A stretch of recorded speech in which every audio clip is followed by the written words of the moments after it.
오늘 우리 요나서 마지막 장 4장을 읽었죠. 이제 그동안 요나서 강해 설교를 했는데 오늘이 마지막 시간입니다. 요나는 처음에는 하나님께 불순종해서 도망갔지만 그러나 요나가 무지막지한 큰 잘못을 저지른 것도 아니고 또 사악한 그런 사람도 아니었죠. 문제는 그러나 요나는 자기가 옳다고 생각하는 것에 대한 고집이 있었습니다. 이런 고집이 사실 하나님 앞에서는 큰 문제가 됩니다. 오늘 본문 4장은 이렇게 시작하죠. 1절에 보니까 요나가 매우 싫어하고 성내며, 요나가 뭘 그렇게 매우 싫어했을까요? 그것은 요나가 하나님이 하시는 일을 보고 그것을 매우 싫어하고 못마땅했다는 것입니다. 요나가 누구한테 이렇게 성을 내고 있나요?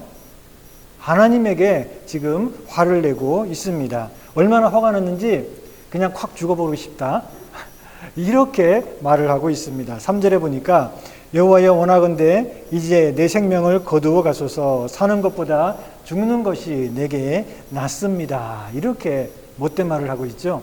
그런데 사실 위대한 선지자 엘리야도 이런 기도를 한 적이 있습니다. 열왕기상 19장에 보면 엘리야가 광야로 갔다가 그리고 로뎀나무 아래에 앉아가지고 하나님께 죽기를 바라면서 이렇게 기도했죠. 여호와여 넉넉하오니 지금 내 생명을 거두시옵소서, 나는 내 조상들보다 낫지 못하니이다. 이렇게 자포자기해가지고 죽고 싶습니다. 이렇게 기도하고 있습니다. 그것은 지금 그 당시 악한 왕 아합과 또 이세벨이 하나님의 모든 선지자들을 다 죽였고 심지어 엘리야마저도 죽이려고 지금 쫓아오고 있기 때문에 엘리야는 저 광야로 도망갔다가 그만 너무 낙심이 되고 자포자기가 돼서 하나님 이제 제가 뭘 할 수 있겠습니까? 저는 아무 힘도 없습니다. 하나님 이제 저를 데려가 주십시오. 이렇게 이제 낙심이 돼서 기도를 하고 있는 것입니다. 자, 그런데 오늘 본문에 보면 요나는 왜 그런 기도를 합니까? 낙심이 돼서가 아니라 홧김에, 홧김에 지금 하나님 차라리 저를 죽여주십시오. 이렇게 기도를 하고 있는 것입니다. 요나는 니느웨 사람들이 회개하고 불의한 길을 떠나고 그래서 그걸 보신 하나님께서 그들을 용서하시고 심판을 하지 않으니까 그걸 보고 화가 났던 것입니다. 그걸 보고 못마땅했던 것이죠. 그래가지고는 하나님 차라리 저를 죽여주십시오. 이렇게 지금 생떼를 쓰고 있는 것이죠. 하나님이 니느웨 사람들을 용서하셨는데 그게 못마땅해서 지금 차라리 나를 죽여달라고 이렇게 화를 내며 생떼를 쓰고 있는 것입니다. 자, 그런데 요나가 어떻게 하나님이 하시는 일에 대해서 이렇게 대놓고 싫어하고 또 화를 낼 수 있을까요? 감히 하나님의 능력이 얼마나 큰지 알고 있고 하나님의 그 진노가 얼마나 무서운지 잘 알고 있는 요나가 어떻게 감히 하나님에게 싫은 티를 내고 화를 낼 수가 있을까요? 요나가 더 살고 싶지 않으니까 저를 좀 죽여주십시오 라고 얘기할 때 그건 정말 죽고 싶어서가 아니죠. 하나님께 화를 내면서 지금 생떼를 쓰고 있는 것이죠. 하나님도 그걸 아셨습니다. 그래서 본문 3절 4절에 보니까 여호와여 원하건대 이제 내 생명을 거두어 가소서, 사는 것보다 죽는 것이 내게 낫습니다. 이렇게 하니까 여호와께서 이르시되 뇌가 성내는 것이 옳으냐라고 말씀하세요. 하나님도 이 요나가 홧김에 지금 나를 죽여주십시오 이렇게 말하고 있다는 것을 알고 계시는 것입니다. 자, 그런데 왜 이렇게 요나는 하나님 앞에서 두려운 마음도 없이 화를 내고 또 심지어는 나를 그냥 죽여달라고 이렇게 생떼를 쓰고 있을까요? 어떻게 감히 그럴 수 있을까요? 그것은 요나가 지금 자기가 옳다라고 굳게 생각하고 있기 때문에 그렇습니다. 요나는 자기가 볼 때 옳다고 생각하는 그 신념에 꽉 사로잡혀 있기 때문에 하나님이 틀렸고 내가 옳다라는 그런 신념에 꽉 사로잡혀 있기 때문에 하나님 앞에서도 지금 화를 내고 그리고 또 생떼를 쓰고 있는 것이죠. 요나는 도대체 어떤 신념을 갖고 있길래 요나가 어떤 신념에 꽉 사로잡혀 있길래 하나님이 틀렸고 내가 옳으니까 내가 화를 내도 돼 이렇게 생각을 했을까요? 그것은 요나는 저 악한 니느웨 사람들 그들에게는 하나님의 정의로운 심판이 내려져서 그들은 다 멸망하는 것이 옳은 일이야. 당연한 일이야. 라고 하는 생각을 가지고 있었습니다. 다시 말해서 요나는 악한 자들에게는 그들에게 정당한 심판이 내려져야지 정의가 세워지는 것이고 그 정의가 하나님이 기뻐하시는 일이 아니냐 하는 그런 신념을 갖고 있었습니다. 그런데 하나님께서 정의를 행하지 않고 있으니까 화가 나고 왜 정의로운 일을 해야 되는데 왜 하나님이 심판하지 않는가라고 해서 지금 도리어 하나님에게 화를 내고 있는 것이죠. 정의 혹은 공의 이건 옳은 일이죠. 그리고 하나님이 기뻐하시는 일이고 하나님의 성품인 것도 맞습니다. 그런데 하나님의 성품에는 정의가 다가 아니죠. 더 중요한 게 있습니다. 뭐가 있나요? 하나님은 사랑의 하나님, 하나님은 인자하신 하나님, 긍휼을 베푸시는 하나님, 자비로운 하나님이시죠. 하나님의 성품은 공의롭고 또 정의를 행하시는 그런 하나님이지만 동시에 하나님은 사랑과 자비와 긍휼을 베푸는 그런 하나님이십니다. 사실 요나도 그걸 알고는 있었어요. 2절에 보니까 요나가 이렇게 하나님께 기도하죠. 주께서는 은혜로우시며 자비로우시며 노하기를 더디하시며 인애가 크시사 뜻을 돌이켜 재앙을 내리지 아니하시는 하나님인 줄을 내가 이미 알았습니다. 라고 고백하고 있어요. 하나님은 그렇게 사랑의 하나님이라는 사실을 알고 있었습니다. 사실 하나님 안에서, 하나님의 성품 안에서는 이 사랑과 정의가 완벽하게 조화를 이루고 있습니다. 하나님은 사랑의 하나님이지만 동시에 정의의 하나님입니다. 하나님은 정의의 하나님이지만 동시에 사랑의 하나님입니다. 그런데 인간은 자꾸 한쪽만 생각을 해요. 인간은 자꾸 그 중에 한쪽에 치우치는 그런 경향이 있습니다. 요나가 자기의 신념, 곧 저 불의하고 악한 니느웨 사람들은 하나님의 심판을 받아 멸망하는 게 공의로운 일이고 하나님의 뜻이지 라고 생각하는 그런 신념에 사로잡혀가지고 도리어 하나님에게 화를 내고 있는데 그 신념 자체가 사실 틀린 거는 아닙니다. 그리고 우리는 이렇게 자기 신념에 갇혀가지고 뭐 정의 그렇게 너무 외치면 안 돼 라고 말해서도 안 됩니다. 사실 우리는 다 함께 정의를 사랑하고 정의를 추구하는 그런 사람들이 돼야 됩니다. 자, 그런데 문제는 뭔가 하면 이 니느웨 사람들이 진심으로 회개를 했다는 것입니다. 그들이 불의하고 악한 일들을 많이 저질러서 하나님의 심판을 받아 마땅한 자들이었지만 그러나 그들이 돌이켰다는 것입니다. 하나님의 그 말씀을 듣고 그들이 돌이켜서 회개하고 악한 길에서 떠났다는 것입니다. 그렇기 때문에 하나님은 분명히 정의를 행하시는 공의로우신 하나님이지만 그러나 하나님께서는 니느웨 사람들이 그 죄를 회개하고 악한 길에서 돌이킨 것을 보셨기 때문에 하나님께서는 그들에게 자비를 베푸셔서 그들을 용서하신 것입니다. 하나님께서 게을러 가지고 심판을 지금 미루고 계시는 것도 아니고 하나님께서 너무 바빠 가지고 지금 심판할 그런 틈이 없는 것도 아니고 혹은 하나님께서 마음대로 변덕을 부리듯이 이랬다 저랬다 심판한다 그랬다가 또 안 했다가 그런 변덕 부리시는 분이 아니라 하나님께서는 이 악한 니느웨 사람들이 분명히 악한 길에서 돌이켜서 회개한 것을 보셨기 때문에 그들을 용서하시고 그리고 예정되었던 그 심판을 내리지 않으셨던 것입니다. 우리는 개인적인 사람들과의 관계 속에서 누군가가 나에게 큰 죄를 지었을 때, 큰 잘못을 했을 때, 그럴 때에 정의를 요구하기보다는 사랑과 자비를 베풀어야 됩니다. 그것이 예수님께서 우리들에게 가르치신 말씀, 우리 화요일 날 마태복음 5장 산상수훈 말씀 공부하고 있는데 거기에 보면 예수님께서 말씀하시기를 악한 자를 대적하지 말라.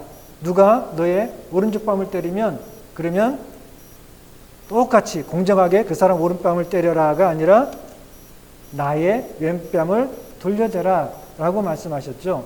자, 이렇게 주님께서는 우리들에게 다른 사람들이 우리에게 잘못한 것이 있을 때 그걸 그대로 갚는 게 어떻게 보면 정의를 행하는 거라고 할 수 있겠죠. 그런데 그게 아니라 그럴 때에는 오히려 내 왼쪽 뺨을 돌려줄 정도로 사랑과 자비를 베풀어라 라고 말씀하십니다. 뿐만 아니라 예수님께서는 누군가가 나에게 잘못했을 때 반복해서 잘못했지만 계속해서 잘못했다라고 회개한다면 7번까지만이 아니라 끊임없이 봐주고 용서해라 라고 말씀하셨습니다. 누군가가 나에게 잘못했지만 그 사람이 잘못했다라고 회개할 때에 회개하는 건 회개하는 거고 네가 잘못한 거는 잘못한 거니까 벌은 벌대로 받아야 되겠지 이렇게 따지지 말라는 겁니다. 그 사람이 진심으로 잘못했다라고 회개한다면 그러면 따지지 말고 용서하고 또 봐주라는 것입니다. 그렇지만 이거는 개인들과의 관계 속에서 그렇게 해라는 것이지 우리가 잘못한 사람들을 무조건 회개했다라고 하면 다 봐준다면 감옥이 필요 없겠죠. 그러면 감옥에 있는 사람들은 다 풀어져야 되겠죠. 예, 그건 아닙니다. 국가나 사회는 공의를 행할, 정의를 행할 그런 의무가 있습니다. 그래서 이런 정의의 근거에서 국가의 법 질서는 엄격하게 지켜져야 되는 것이죠. 국가는 사람의 죄를 용서할 수가 없습니다. 하나님께서는 이 국가나 또 왕이나 이 권력을 가진 사람들에게 정의를 행할 수 있는 힘을 주셨지 사람들의 죄를 용서할 수 있는 권한을 주시지는 않았습니다. 죄인들에게 벌을 줘서 나라의 사회의 정의를 굳게 세우는 것 그것이 바로 나라가 할 일이고 그것이 바로 로마서 13장의 말씀입니다. 그렇지만 우리 각 사람은 우리에게 죄 지은 자를 용서할 수 있어야 되고 또 용서해야 됩니다. 그것이 바로 우리 주님의 가르침이고 그리고 주님께서 우리에게 가르쳐 주신 기도에도 그렇게 나와 있죠. 주님이 우리에게 가르쳐 주신 기도에 보면은 우리가 우리에게 죄 지은 자를 똑같이 안 갚음하지 않고 그들을 용서한 것처럼 우리의 죄를 사해 주옵소서 이렇게 기도하라 그랬죠. 그러니까 우리가 주님께 나와 기도하기 위해서는 먼저 뭘 해야 됩니까? 다른 사람의 잘못을 용서할 수 있어야 되는 거죠. 그래야지 우리가 기도할 수 있다는 것입니다. 이렇게 주님께서는 우리가 개인적으로 어떤 사람이 우리에게 큰 죄를 지었다라고 해도 우리가 그것을 사랑으로 용서할 수 있어야 된다라고 말씀하고 있습니다. 그런데 사람들은 이걸 자꾸 한쪽으로만 치우치는 경향이 있습니다. 그래가지고 사랑해야지 그러면서 법을 어기고 잘못한 불법을 저지른 사람들을 무조건 쉬쉬하고 그 잘못을 덮어주고 숨겨주고 그렇게 하는 경우도 있고 혹은 정의를 행해야지 그러면서 잘못한 사람에게 온갖 미움과 저주를 퍼붓고 복수를 하려고 하는 경우가 있죠. 그래서는 안 된다는 것입니다. 진심으로 회개하면 그 사람을 용서해라라는 것이 바로 주님의 말씀입니다. 요나는 니느웨 사람들이 진심으로 회개를 했는데 그런데 하나님께 뭐라고 얘기하고 있습니까? 그래도 하나님 저 사람들을 혼내줘야 됩니다. 그래도 저 사람들 원래 하나님 계획한 대로 멸망시키는 게 옳지 않습니까? 이렇게 얘기를 하고 있습니다. 사실 요나는 니느웨 사람들이 어떻게 진심으로 회개했는지 자기 눈으로 보았습니다. 그들이 어떻게 했죠? 금식을 선포하고 요나가 외친 그 요나의 말을 듣고 그들이 금식을 선포하고 그리고 굵은 베옷을 입고 그리고 하나님께 부르짖고 그리고 무엇보다도 모든 악한 길에서 다 떠나서 돌이킨 것을 요나가 자기 눈으로 보았습니다. 그런데도 요나는 지금 고집을 부리고 있습니다. 그래도 저들에게는 벌을 줘야 되고 저들을 심판해야 됩니다. 이렇게 생각하고 있는 것이죠. 하나님께서는 요나가 불순종했을 때에 그대로 갚지 않으시고 요나를 용서하시고 요나에게 세컨 찬스를 주셨죠. 그런데 요나는 그거는 잊어버리고 니느웨 사람들한테는 그냥 그 사람들이 한 그대로 무조건 갚아줘야 됩니다. 이렇게 생각하고 있습니다. 얼마나 옹졸하고 이기적인 그런 생각입니까? 그런데도 요나는 자기 생각이 옳다라고 믿고 도리어 용서의 하나님을 향해서 화를 내고 있는 것입니다. 자, 오늘 본문에 보면 바로 이런 요나에게 하나님께서는 이제 교훈을 주십니다. 요나가 뭘 잘못했는지 깨닫게 하기 위해서 지금 가르쳐주고 계십니다.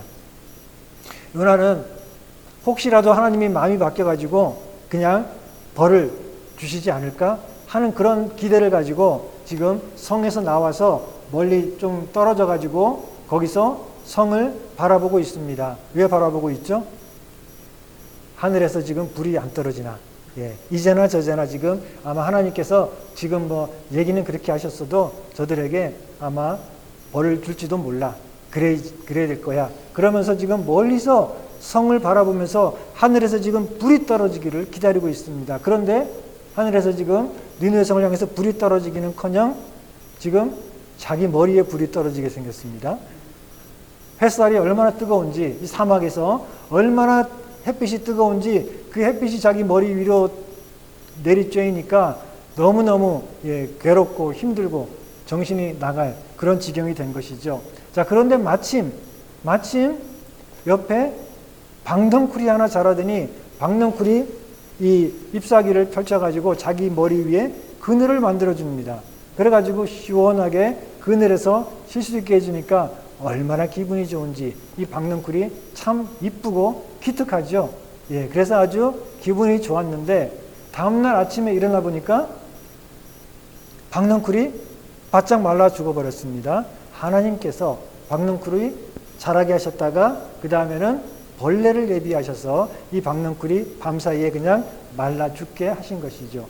요나가 아침에 일어나서 앉아보니 방덩쿨이 죽어버렸고 잎사귀들이 다 시들어 버렸습니다. 조금 지나니까 또다시 햇볕이 위에서 내리쬐는데 얼마나 강하고 또 고통스러운지 정신이 나갈 지경입니다. 그러니까 요나가 하나님께 또 기도합니다. 하나님, 차라리 저를 죽여주십시오. 너무 힘듭니다. 이렇게 지금 얘기하고 있는 것이죠. 요나는 이 방덩쿨이 우연히 생겨가지고 자기에게 시원한 그늘을 만들어주니까 너무 기분이 좋아가지고 이 방덩쿨을 아끼고 사랑하고 소중하게 생각했죠.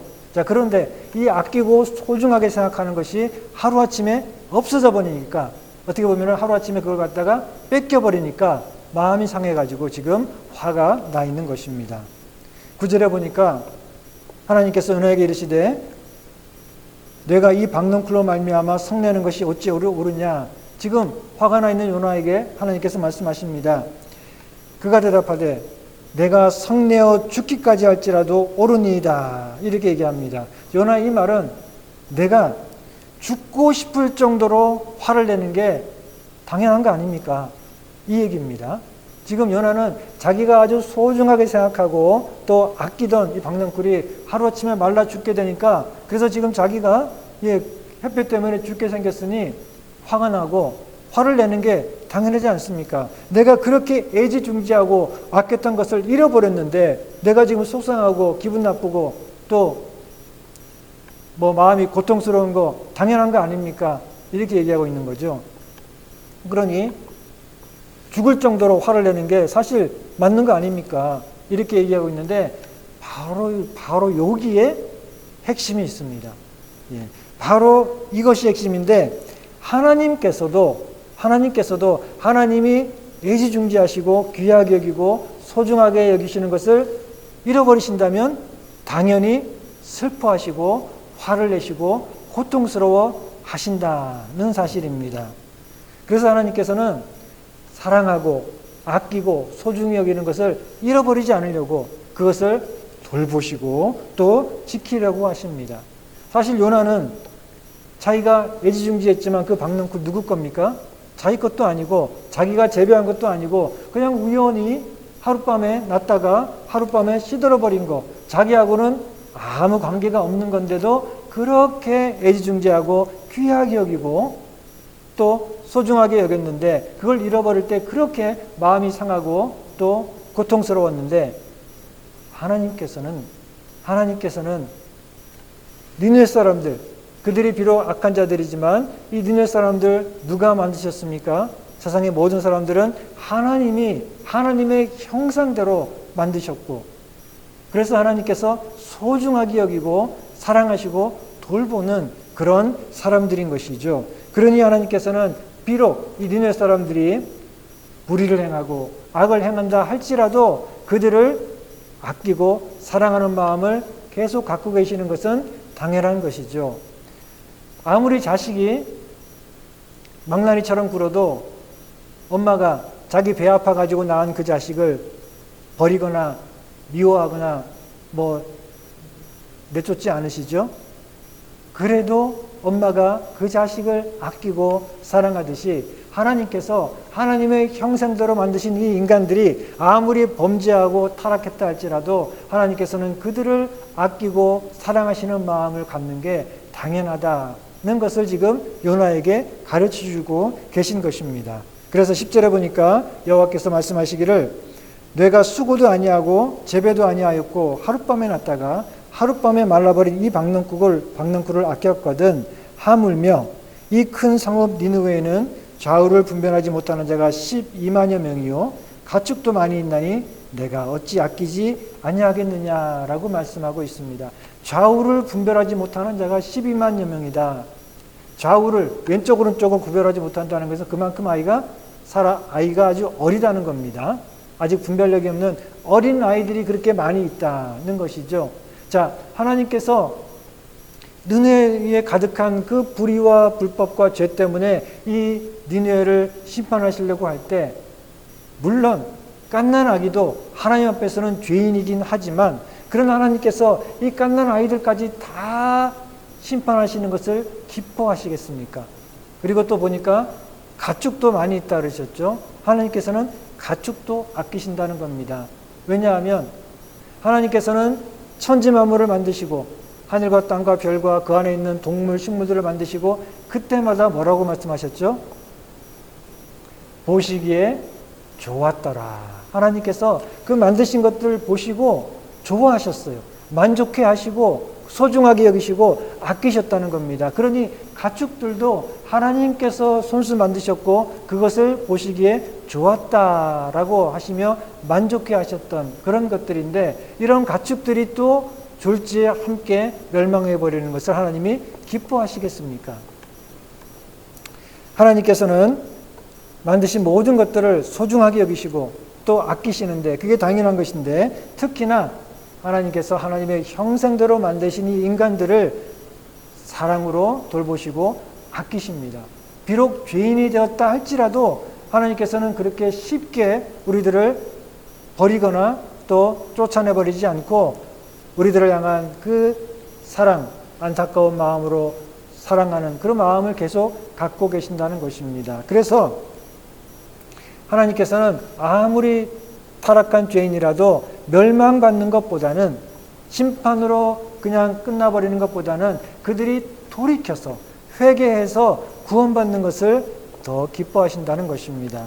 에스겔 33장에 보면 말씀하기를 하나님께서 말씀하십니다. 너는 그들에게 말하라. 주 여호와의 말씀이니라. 나의 삶을 두고 맹세하노니 분명하다는 것이죠. 나의 삶을 두고 맹세하노니 나는 악인이 죽는 것을 기뻐하지 아니하고 악인이 그의 길에서 돌이켜 떠나서 사는 것을 기뻐하노라 라고 말씀하고 있습니다.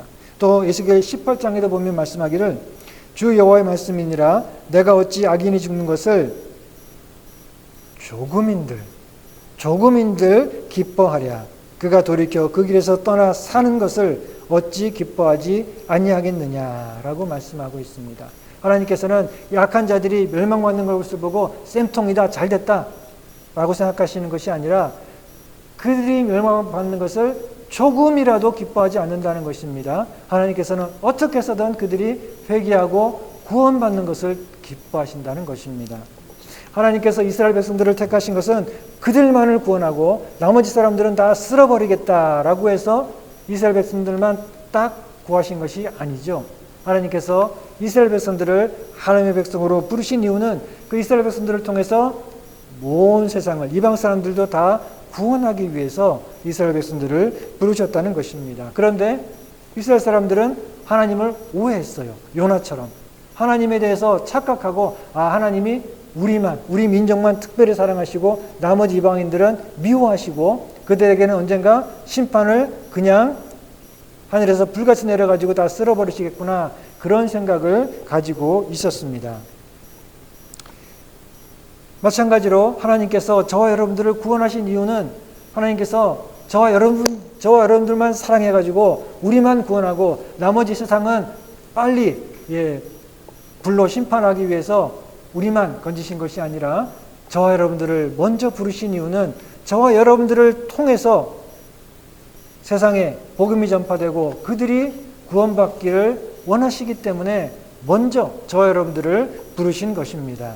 그런데 우리는 착각해가지고 하나님이 우리만 사랑하시고 저 악한 세상 사람들은 미워하시고 때가 되면 쓸어버리겠구나, 그런 마음을 가지고 세상을 적대시하고 세상을 증오하고 저주하고 그래서는 안 된다는 것입니다. 마치 유대인들이 이방인들을 이렇게 돼지나 또 벌레 보듯이 그렇게 혐오한 것처럼 우리 믿는 사람들이 우리는 하나님의 백성이니까 그러면서 세상을 저주하고 혐오하고 그래서는 안 된다는 것입니다. 이 세상 빨리 망하기를 바라는 그런 마음을 가져서는 안 된다는 것입니다. 그게 바로 누구 마음이죠? 누구 심보죠? 요나. 그게 바로 요나의 마음이었고 요나의 심보였습니다. 요나가 볼 때는 그러나 우리도 니네 사람하고 똑같은 이방인들입니다. 요나가 볼 때는 우리가 한국 사람이든 미국 사람이든 중국 사람이든 다 이방인들이고 니네 사람들과 마찬가지로 다 멸망하는 게 쌤통인 당연한 그런 이방인들이죠. 하나님께서 이 요나서를 통해서 우리들에게, 요나뿐만 아니라 우리들에게 가르쳐 주시는 것은 하나님께서는 세상을 사랑하시고 어떤 죄인이든지 다 회개하고 하나님께 나와 용서받고 구원받는 것을 기뻐하시는 하나님이다라는 사실을 우리들에게 보여주고 있습니다. 그리고 하나님께서는 바로 그렇기 때문에 이 악한 성읍 니느웨를 향해서도 요나를 보내셨고, 그리고 이 악한 세상을 위해서도 누구를 보냈습니까? 저와 여러분들을 보내신 것이죠. 우리는 요나처럼 도망가지 말아야 됩니다. 하나님께서는 니느웨 백성들도 사랑하시고 그들이 돌이켜 구원받는 것을 기뻐하시기 때문에 요나를 보내셨습니다. 우리도 요나처럼 세상으로 보내받았는데 우리는 요나처럼 도망가서는 안 됩니다. 숨지 말아야 됩니다. 혹은 세상이 빨리 벌을 받아서 망하기를 바라는 마음으로 멀리서 앉아가지고 구경만 하고 있어서도 안 되는 것입니다. 혹은 불신자들에게 저 불교 국가 또 저 이슬람 국가에 큰 재앙이 내릴 때 저 사람들은 저런 벌을 받아도 하나님의 심판이니까 저런 벌을 받아도 쌤통이야, 그런 마음을 가져서도 안 된다는 것입니다. 예수님의 십자가의 보혈은 그런 사람들의 모든 죄도 다 씻어주고 덮어주실 만큼 풍부한데, 그런데 그들이 그 십자가의 보혈 앞으로 나와 그 죄를 용서받고 구원받지 못하고 있으니 우리는 그걸 보고 안타까운 마음을 갖고, 그리고 우리 아픈 마음을 가지고 그들을 볼 수 있어야 된다는 것입니다. 요즘에 일부 안 믿는 사람들은 기독교인들을 뭐라고 부르죠? 개독이라고 부르죠. 들어보셨죠? 안 믿는 사람들이 기독교인들을 향해서 개독이라고 하는데 그건 칭찬 아니죠. 개자가 들어가면 별로 좋은 게 아닙니다. 기독교인들 그 나쁜 일 때문에 뉴스에 나고 그런 걸 보면서 기독교인들을 싫어하고 혐오하는 사람들이 개독이라고 부르는데, 우리는 그거를 심각하게 생각해야 됩니다. 아무리 사람들이 우리를 개독이라고 얘기하고 또 비난을 해도 그래도 나는 구원받은 사람이고 그래도 나는 때가 되면 천국 갈 사람이니까 상관없어. 세상 사람들이 우리를 개독이니 뭐니 아무리 욕해도 우리는 끄떡없어, 괜찮아. 그게 아니고 사람들이 기독교인들을 그렇게 뭔가 비난하고 욕할 때 우리들은 심각하게 생각해야 됩니다. 왜냐하면 우리가 욕을 먹어서 싫은 게 아니라 그렇기 때문에 그 사람들이 복음을 믿고 구원받을 기회에서 점점 멀어지고 있기 때문에 그렇습니다. 그들이 기독교인이 하는 모든 악한 일들을 뉴스로 보면서 마음에 담을 쌓고 기독교인들을 싫어하고, 그렇게 될수록 우리가 전도할 수 있는 기회가 점점 줄어들거나 그 기회가 전도할 수 있는 그 기회가 어려워지고 있어요. 만약에 그런 사람들에게 전도하면 그들이 뭐라고 말할까요? 너나 잘하세요, 그러겠죠? 너나 잘하세요. 그러면 그런 사람들이 복음을 향해서 우리가 믿고 우리가 전하는 복음을 향해 마음을 열 수 있겠습니까? 그러면 그들이 복음을 믿지 못하고 용서받고 구원받을 기회를 잃어버리고 그리고 지옥을 간다면 그러면 누구 책임이겠습니까? 결국은 우리 책임이 될 수 있는 거죠. 그러니 우리는 심각하게 생각해야 된다는 것입니다. 우리가 세상으로부터 비난을 받는 게 싫어서가 아니라 또는 그걸 갖다가 상관없다고 또 무시해서도 안 됩니다. 우리는 그런 풍조 때문에 사실 또 우리 교회나 기독교인들이 잘못한 것들이 있기 때문에 세상 사람들이 그렇게 싫어하거나 욕을 하는 그런 일들을 우리가 바라보면서 그것이 결국 천도의 문을 막고 그들이 구원받을 그런 기회를 잃어버리게 만들기 때문에 우리는 그것을 심각하게 생각해야 됩니다. 우리는 개독이 아니라 뭐가 되어야 되죠? 세상의 빛과 소금이 되어야 됩니다. 사람들이 인정할 수 있는 그런 착한 행실을 통해서 세상의 빛과 소금이 되어 하나님께 영광을 돌리고 그리고 온전하게 복음을 전할 수 있어야 됩니다. 하나님이 세상을 이처럼 사랑하사 독생자를 주셨으니 이는 아무리 사악한 더러운 죄인이라도 누구든지 저를 믿는 자는 멸망하지 않고 영생을 얻게 하리 하심이다 라고 하셨는데, 근데 우리는 세상에 사람들을 보며 또 그들은 죄인이고 그들은 악하고 불의하고 그래가지고 그들을 미워하거나 저주하거나 또는 그런 세상에 우리가 무관심하거나 그래서는 안 된다는 것입니다. 하나님의 그 자비와 용서는 우리들만을 위한 것이 아니죠. 그것은 우리들만을 위한 것이 아니라 또한 세상을 향해서 주님께서 주시는 것입니다. 어떤 사람이 미국에서 한 20년 동안 이 불법 체류자로 살다가 얼마나 힘들었겠습니까? 불법 체류자로 위험하게 살다가 마침내 영주권을 받고 그리고 미국 시민권도 땄습니다. 그런데 그 사람이 어느 날부터인가 이 불법 체류자들을 막 욕을 하고 저 사람들 때문에 저 큰일이야 저 못된 사람들 그러면서 이 불법 체류자들을 빨리 다 잡아가지고 추방시켜버려야 돼 이렇게 말을 하면 어떻습니까? 자기도 얼마 전까지만 해도 불법 체류자였는데 그러면서 참 어처구니가 없는 거죠. 요나도 마찬가지죠. 자기도 하나님의 용서와 은혜로 말미암아 세컨 찬스를 얻었기 때문에 지금 죽지 않고 살아있는 건데 안 그랬으면 이미 자기도 물고기 밥이 되었을 그런 사람인데 그런데 요나는 뭐라고 말하고 있습니까? 하나님 세컨 찬스는 저한테만 니네 사람들한테는 줄 필요 없습니다. 이러고 있는 거잖아요. 우리도 마찬가지입니다. 우리가 구원받은 것은 우리가 저 세상 사람들보다 나은 게 조금이라도 있기 때문에 그런가요? 따지고 보면 세상 사람들이나 우리나 별 다를 게 없는 똑같은 죄인들이지만 단 하나 다른 게 있다면 뭐가 있습니까? 하나님의 은혜를 우리가 받았다. 하나님이 우리를 긍휼히 여겨주시고 우리에게 은혜와 자비를 베풀어 주셨다. 그거 하나만 다르지 우리가 세상 사람들과 사실 다를 게 뭐가 있겠습니까? 그런데 우리는 이런 세상을 보고 나와는 다른 악한 세상 하면서 저주하거나 혹은 무관심하거나 그래서는 안 된다는 것이죠.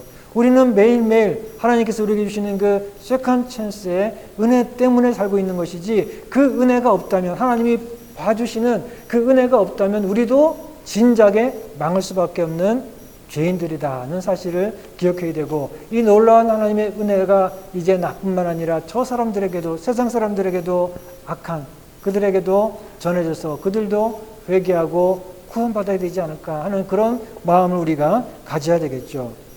오늘 읽은 본문에 보니까 요나는 하나님께서 이 회개한 니느웨를 용서하시니까 어떻게 했죠? 화가 났죠? 얼마나 화가 났습니까? 죽고 싶을 정도로 차라리 나를 죽여달라고 할 정도로 그렇게 아주 그냥 씩씩거리면서 화를 내고 있습니다. 이게 얼마나 말도 안 되고 어처구니 없는 광경인가 하면 예수님께서 누가복음 15장에 보면 이런 말씀하셨습니다. 이제 잃어버린 양, 잃어버린 드라크마 그 비유를 말씀하신 다음에 이렇게 말씀하세요. 내가 너에게 이르노니 이와 같이 죄인 한 사람이 회개하면 하나님의 사자들 앞에서 기쁨이 되느니라 라고 말씀하고 있어요. 잃어버린 한 사람의 영혼이 회개하고 구원받으면 하늘에서 큰 잔치가 열린다는 것입니다. 기쁨의 잔치가 하늘에서 열린다라고 말씀하고 있죠. 자, 지금 니느웨 사람들이 회개하고 죄악된 길에서 돌이켰기 때문에 그들이 용서받았습니다. 자, 이제 하늘에서는 잔치가 벌어진 것이죠. 그리고 니느웨 사람들도 지금 잔치가 벌어졌습니다. 그들은 40에 있으면 멸망한다라고 했는데 그들이 회개했고 하나님의 용서를 받아서 이제는 그들이 망하지 않게 되었으니, 죽지 않게 생겼으니 그들도 지금 기쁨의 환호성을 지르고 있습니다. 그리고 하나님께서도 지금 하늘에서 이 니느웨 사람들을 보시면서 기뻐하고 계십니다. 자, 그런데 단 한 사람, 기분 나빠하는 사람 누굽니까? 요나 혼자서 지금 화가 나고 기분 나빠가지고 지금 차라리 죽고 싶다라고 하고 있습니다. 왜 그런가요? 요나는 하나님의 선지자이면서 하나님의 마음을 몰랐다는 것입니다. 하나님의 선지자면서 요나는 하나님의 뜻을 몰랐고, 그리고 오직 자신의 이기적인 생각, 잘못된 신념에 사로잡혀 있었던 것입니다. 우리는 그렇지 말아야 됩니다. 우리는 사악한 죄인도 구원하기를 기뻐하시는 그 하나님의 마음을 알고 그 마음을 우리도 가져야 되는 것입니다. 손양원 목사님이라고 하는 분은 자기 귀한 두 아들을 죽인 살인범을 자기 아들로 양자 삼았죠. 어떻게 그럴 수 있겠습니까? 어떻게 그랬겠습니까? 그것은 아무리 악한 이 살인자지만 이 사람도 회개하고 구원받아야 되지 않을까 하는 마음으로 그 살인자도 용서하고 자기 양자로 삼아서 끊임없이 사랑을 베풀고 말씀을 전했던 것입니다. 우리도 죄인들이 돌이켜 구원받을 수 있도록 힘써 하나님의 사랑을 실천하고 그리고 이 구원의 복음을 전파해야 됩니다. 두 가지를 해야 됩니다. 우리는 사람들에게 이 귀한 구원의 복음을 전하기 위해서는 하나님의 그 마음을 가지고 선한 행실로 사랑을 실천하고 그리고 복음을 전해야 됩니다. 한 가지만 해서는 안 됩니다. 입으로 전도만 하면서 우리가 사람들에게 개독이라는 말을 들어서는 그 전도가 통하지가 않겠죠. 그렇다고 우리가 세상에서 착한 일만 하고 복음은 전하지 않으면 그것도 소용이 없는 것이죠. 그러니 우리는 힘써 착한 일을 할 뿐만 아니라 힘써 복음을 우리 입술로 전파해야 됩니다. 그래야지 죽어가던 영혼들이 우리처럼 주님 앞에 나와 구원받는 은혜를 함께 나눌 수 있게 되는 것이죠. 여러분들 주위에 싫은 사람 있습니까? 얄미운 사람 있습니까? 저 빨리 벌 안 받나? 빨리 벌 받아서 쌤통이 돼야 되는데 그런 사람 있습니까? 그런 사람들도 우리처럼 하나님께 용서받고 구원받아야 될 사람이다 하는 것을 우리가 기억해야 됩니다. 하나님께서 먼저 우리에게 베푸신 이 놀라운 구원의 은혜를 우리가 우리 주변에 모든 사람들에게 사람들과 나누고 그래서 그들도 우리처럼 나와서 이 구원과 용서를 받을 수 있도록 우리가 열심히 힘써 복음의 일꾼으로 살아가기를 원합니다. 그러기 위해서 늘 우리 입술로 복음을 전하고 그리고 우리의 삶으로 하나님의 사랑을 실천하는 그런 삶을 살아가는 저 여러분들 다 되시기를 주님의 이름으로 축원합니다.